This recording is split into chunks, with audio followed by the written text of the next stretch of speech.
Second officer Kapil পাল SI 2:10 দিকে একটা information পায় যে TR-07D 1587 একটা হোয়াইট কালারের ডিআই বোলেরো আগরতলা গোলবাজার থেকে কিছু সাউন্ড প্যাকার্স নিয়ে আইতেছে এবং এটা অবৈধভাবে আইতেছে।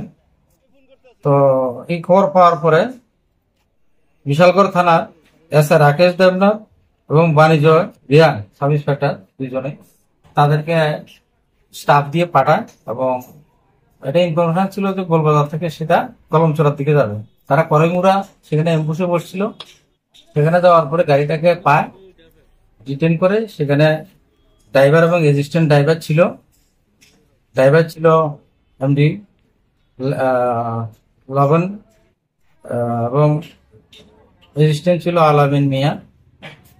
তাদেরকে জিজ্ঞাসা করে এবং বাজির কাগজপত্র দেখাতে বলে, তারা দেখাতে পারেনি। তখন তারা থানায় নিয়ে আসে এবং সিজ করে এটা তদন্ত শুরু করে।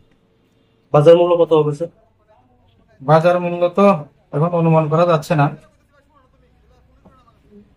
স্যার, বিশালগড় বক্সনগর সড়ক দিয়ে প্রতিনিয়তই বিভিন্ন ন্যাচারাল সামগ্রী যাচ্ছে বলে আমাদের কাছে খবর আছে। এগুলি স্যার ধরা পড়ছে না কেন? এগুলি আমরা এখানে পার্মানেন্ট নাকা আছে, আমরা 3 শিফটে আমরা ভেহিকেল চেকিং করছি এবং বসি এবং আমরা রেড করতেছি।